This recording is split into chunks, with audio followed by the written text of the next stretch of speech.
Good afternoon, everyone. So, after the completion of Working Capital Management 1, now we are moving towards Working Capital Management 2. So, this Working Capital Management is basically related to meeting the working capital requirement in three concepts. Number one is cash, second is receivable, and third is inventory, right? So let's do it one by one. So first is called as the cash budget method. So cash budget method का मतलब होता है where we see that what are the different receipts and what are the payments under the cash budget method, right? So let's do it with the help of following illustration. So illustration number one, a company is expecting to have 32,000 cash in hand on 1/4/2014, and it requests to prepare the cash budget for the 3 months. So they have made it clear that we are supposed to make the cash budget for only 3 months, that is from the month of April to June.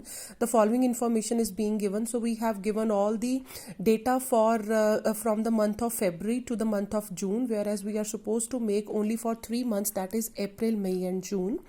So sales is being given, purchases are given, wages are given, and expenses are given, right? So next is the additional information. So in the additional information we have given that the credit period allowed by the suppliers is 2 months. That means purchases के ऊपर हमें 2 महीने का credit है. Then second point is 25% of the sales is for cash and the period of credit allowed to customer for credit sales is 1 month. That means जो cash sale है उसी महीने की जो sales है उसका 25% आप cash में दोगे और बाकी का जो 75% है that is the credit sale of the previous month, right? ये साथ में जब करते हैं फिर देखते हैं. Third is delay in payment of wages and expenses. That means जो वेजेस और एक्सपेंसेस दोनों है इनके ऊपर आप एक एक महीने का क्रेडिट दे रहे हो, और जो इनकम टैक्स है that you will pay in the month of June only. ठीक है. So let's make the cash budget. So cash budget for the month of April, May and June you will make 4 columns. First is the particular, second is the April month, then May and June.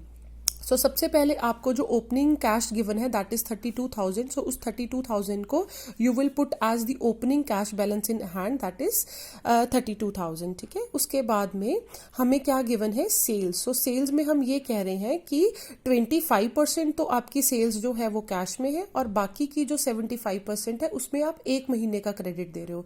That means जो आपकी अप्रैल की sales है, आपको अप्रैल के महीने से ही बनाना है ना, तो अप्रैल की सेल्स आपकी कितनी है, 96,000. तो 96,000 का 25% जो है दैट विल बी 24,000. वो आपका आएगा कैश सेल की फॉर्म में. और जो मार्च की सेल है आपकी उसका 80,000 का 75% जो है that will come as the credit sales. I am repeating again कि जो पिछले महीने की सेल्स है उसका 75% और जो इस महीने की सेल्स है उसका 25% that will comprise of credit sales and cash sales respectively.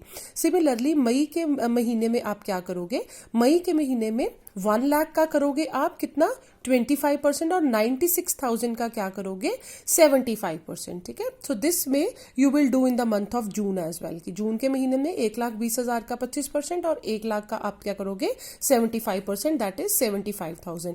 So this way you will put all the information of cash sales and credit sales into the different columns. ठीक है.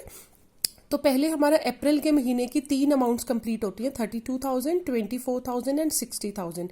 इसका total आ गया हमारे पास 1,60,000. ठीक है. हम पहले April month को कंप्लीट करेंगे. Why? Because the closing balance of 1 month will become the opening balance for the next month. ठीक है. सो 1,16,000 की हमारे पास क्या आ गई, this is our cash receipt. Now next is the payment. ठीक है. सो पेमेंट जो है सबसे पहले तो हम क्या कर रहे हैं, that we are making the payment to the creditors. और जो क्रेडिटर्स है उन्होंने हमें 2 महीने का क्रेडिट दिया है. दैट मीन्स जो हम फरवरी के मंथ में जो हमने परचेज किया था उसको हम अप्रैल में पे करेंगे, जो मार्च में परचेज किया था वो मई में पे करेंगे, और जो अप्रैल में परचेज किया था वो जून में पे करेंगे. सो दैट मीन्स हमने 44,000, 56,000 और 60,000 की जो पेमेंट है that we will take in 3 months. Right? So next step is delay in the payment of wages and expenses 1 month, दोनों में वेजेस में और एक्सपेंसेस में हम एक एक महीने का क्रेडिट दे रहे हैं. दैट मीन्स एक महीने का क्रेडिट का मतलब है कि अप्रैल में कौन से खर्चे आएंगे, मार्च के खर्चे आएंगे, मई में कौन से आएंगे, अप्रैल के, और जून में कौन से आएंगे, मई के. That means 9,000, 9,000 and 11,000. So this you will take in all the 3 months, and then for expenses also the same, 6,000, 7,000 and 9,000. So 6,000, 7,000 and 9,000, these three you will take in the payments for the expenses. Then is income tax जो है वो आप 28,000 का you are only paying in the month of June.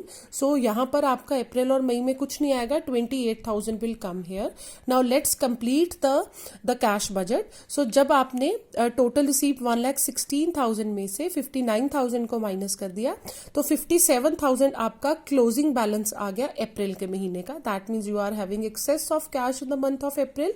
So this will become the opening cash of your May month. ठीक है, इसमें यहाँ पे डालो, ये दोनों हम पहले ही निकाल चुके थे. सो 1,54,000 का आपके पास क्या आ गया, रिसीट्स आ गई मई मंथ की, उसमें से एक्सपेंसेस को माइनस कर दो 72,000. So 1,54,000 minus 72,000 comes to 82,000. So 82,000 will become the opening balance of June. So add all the receipts and subtract all the payments. So 79,000 जो है आपका जून का बजट है. ठीक है, so this way we can make our cash budget for different months. तो हमेशा जो कैश बजट है वो मंथ वाइज बनता है हमारा. ठीक है.